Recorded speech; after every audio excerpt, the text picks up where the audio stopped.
কুল বিভিন্ন খনিজ দ্রব্য এবং ভিটামিন এ ও ভিটামিন সি এর অন্যতম একটি উৎস।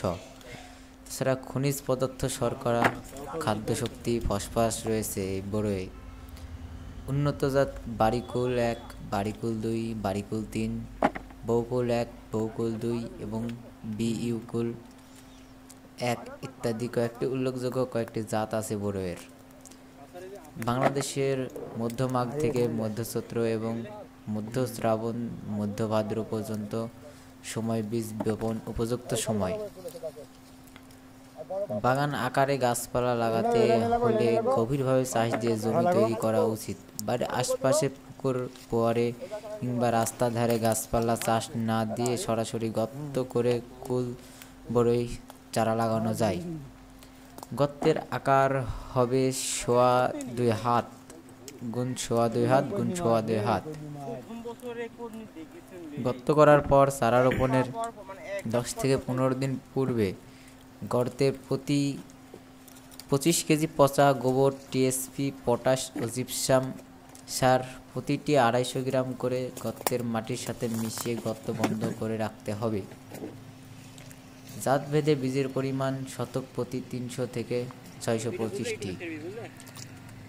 সার ব্যবস্থাপনার ক্ষেত্রে ১ থেকে ২ বছর গাছে বর্ষার আগে আবার বর্ষার পরে জৈব সার ৫ কেজি, ইউরিয়া ১৫০ গ্রাম, টিএসপি ও এমওপি ১২৫ গ্রাম হারে ভালোভাবে মাটির সাথে মিশিয়ে দিন।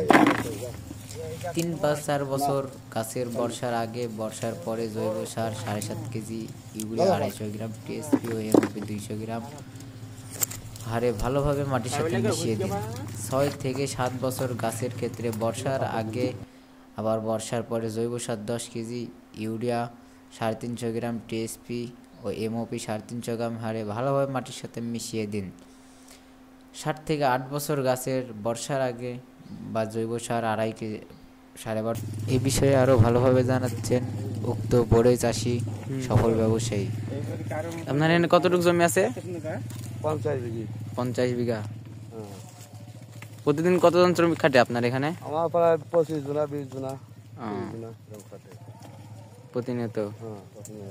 বাঘা বাজারে বিক্রি করেন নাকি? না, আমরা নারায়ণগঞ্জ দিয়ে ফেনী দিই। ও, মানে বাইরে দেন? হ্যাঁ, বাইরে দিই, নারায়ণগঞ্জ, ফেনী। আপনার বাসা এখানে নাকি? আর বাসায় খায়েরহাট। খায়েরহাট।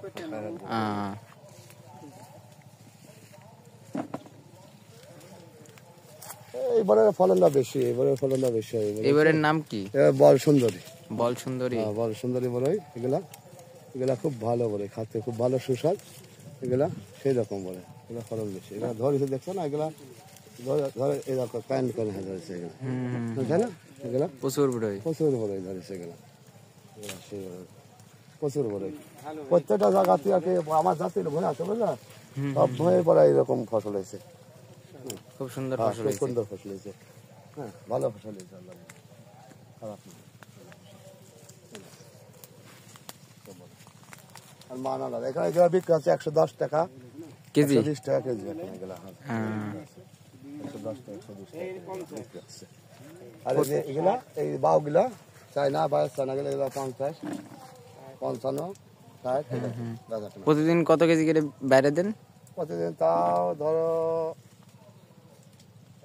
মোটামুটি ১০০ ক্যারেট বা ১২০ ক্যারেট। ১০০ ক্যারেটে ১ ক্যারেটে কয় কেজি থাকে? ২৫ কেজি। ২৫ কেজি। ও, মানে প্রায় ২৫০ কেজি ৩০০ কেজি করে যান না, তারও বেশি। ২৫০ কেজি করতে ২৫০ কেজি মাত্র। ধরো ১ ক্যারেটে ২৫ কেজি, তাহলে ১০০ ক্যারেটে বড় আছে ধরো ২৫০ কেজি।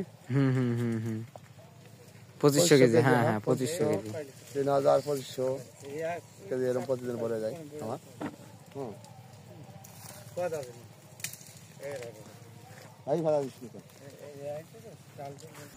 বড়ই বা কুলের মাকড় দমনে সালফার জাতীয় বালাইনাশক যেমন সালফক্স ৮০WG, সালফক্স ৮০WG, ম্যাক্সালফার ৮০WG, রানভিট ৮০WG ১৫ গ্রাম প্রতি ১০ লিটার পানিতে মিশিয়ে ১০ দিন পর ২ থেকে ৩ বার স্প্রে করুন।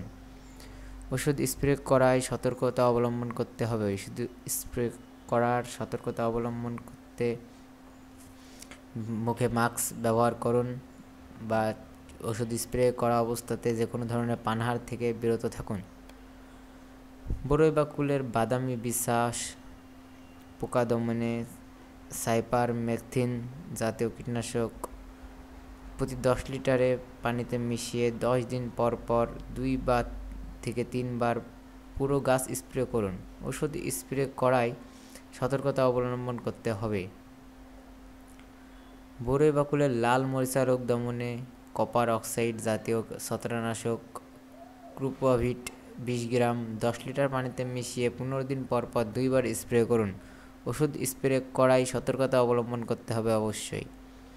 বরই বা কুলের অ্যান্থ্রাকনোজ রোগ দমনে পানিক্লোজল জাতীয় ছত্রাকনাশক যেমন টিল্ট 5 মিলি 1 মুখ 10 লিটার পানিতে মিশিয়ে প্রতি 5 শতকে 10 থেকে 12 দিন পর পর 2 থেকে 3 বার স্প্রে করতে হবে। কুলের পাউডারি মিলডিউ রোগ দমনে সালফার জাতীয় ছত্রাকনাশক যেমন কুমুলাস ডিএফ 40 গ্রাম 10 লিটার বা থিওভিট 40 গ্রাম 10 লিটার পানিতে মিশিয়ে 5 থেকে 7 দিন পর পর 2 থেকে 3 বার শেষ বিকালের দিকে স্প্রে করুন। এ বিষয়ে আরও ভালোভাবে জানাচ্ছেন উক্ত বরই চাষি সফল ব্যবসায়ী।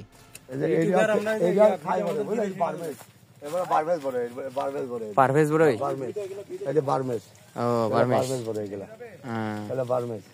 এক একটা বড় হবে আপেলের মানে আপেল বরাবর এই যে দেখছো না এই যে একটা এই আপেলের সমান সমান হবে সেই এগুলো আপেলের সমান সমান হবে বড় বড় বড় এগুলা এই দেখাচ্ছে এখন কত বড় সাইজ গাছও তো বড় গাছও বড় আবার এগুলো পুরাতন গাছ রেখে দিছি হ্যাঁ পুরাতন গাছ এগুলো আপেলের সমান সমান হবে এগুলা সেই বড় বড় বড় হবে এগুলো ফলন ভালো এগুলো ফলন ভালো এটা থাই বড়ই হ্যাঁ এটা হচ্ছে বিদেশে বার্মেজ জাকাই বার্মেজ বড় এটি এটা আছে নিচেও আছে বাগান এই নিচে দেখো বার্মেজ বড় বেশি নিচের দিকে আছে এটা হচ্ছে বাও বড় আর বার্মেজ এই গাছটা আছে কেন আর ওই নিচের দিকে বেশি আছে বার্মেজ বড় বেশি আছে আর এটা হচ্ছে বল সুন্দরী এগুলা এটাও বল সুন্দরী লাল রঙের লাল রঙের এগুলা বল সুন্দরী বলে এগুলা বল সুন্দরী আর ওই দিকে বাগান আছে এদিকে নিচের দিকে বল সুন্দরী বেশি আছে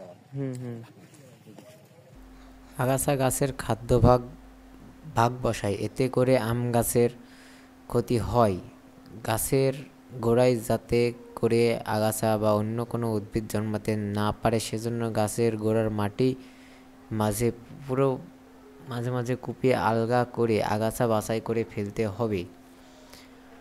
বছরে অন্তত একবার লাঙ্গল দিয়ে ভালোভাবে চাষ করে দিলে আগাছা জন্মানোর সম্ভাবনা কমে যায়। কচি ও নিড়ানি সাহায্যে দমন করুন।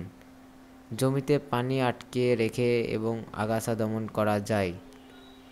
সেচ চারা রোপণের সময় মাটি শুকনো থাকলে মাঝে মাঝে হালকা সেচ দিন। বৃদ্ধির প্রাথমিক পর্যায়ে 8 থেকে 10 বার পানির প্রয়োজন হয়। ফলন্ত গাছ শুষ্ক মৌসুমে ডিসেম্বর থেকে এপ্রিল পর্যন্ত 10 থেকে 15 দিন পর পর পানি সেচের ব্যবস্থা করুন। এতে ফল ঝাড়া হ্রাস পাবে, ফল বড় হবে এবং ফলন বাড়বে। গাছে সার প্রয়োগের পর এবং খাবার সময় বিশেষ করে ফলের গুটি আসার সময় সেচ দিন। গোড়ার আগাছা পরিষ্কার ও মাটি ঢেলা ভেঙে দিন। পানি যাতে জমে থেকে সরে যায় তার ব্যবস্থা করতে হবে। জমি বুঝে গাছের গোড়ার মাটি আলগা করে দেওয়া যেতে পারে। চারাগাছ হেলে পড়ে গেলে সোজা করে দিতে হবে। প্রয়োজনে চারাগাছে খুঁটি বেঁধে দিতে হবে। ফলন জাত ভেদে 40 থেকে 60 কেজি হারে বড়ই হয় এক একটি গাছে।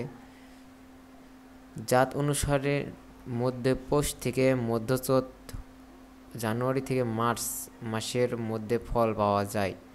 সঠিক পরিপক্ক অবস্থায় ফল সংগ্রহ করা খুবই জরুরি।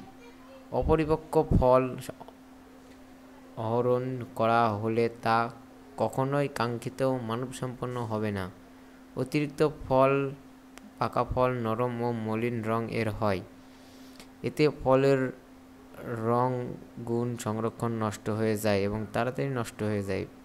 ফল যখন হালকা হলুদ বা সোনালী রং ধারণ করবে এবং গন্ধ ও স্বাদ কাঙ্ক্ষিত অবস্থায় পৌঁছাবে তখন কুল সংগ্রহ করতে হবে। সংগ্রহকালে যাতে ফলের গায়ে ক্ষত না হয় এবং ফেটে না যায় সেদিকে সতর্কতার দৃষ্টি রাখুন। সকাল বা বিকালের ঠান্ডা আবহাওয়ায় ফল সংগ্রহ করুন। ফল সংগ্রহ জাত অনুসারে মধ্যপৌষ থেকে মধ্যচৈত্র মাসের মধ্যে ফল পাওয়া যায়। ফলের রং হালকা সবুজ বা হলদে হলে সংগ্রহ করতে হয়। গাছ প্রতি 50 থেকে 200 কেজি ফলন পাওয়া যায়। কুলের পাউডারি মিলিডিউ একটি মারাত্মক রোগ, এতে ফলন হ্রাস পায়।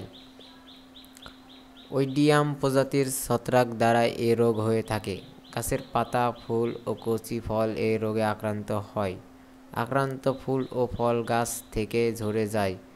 গাছের পরিত্যক্ত অংশ এবং অন্যান্য পোষক উদ্ভিদের এবং রোগ জীবাণুর বেঁচে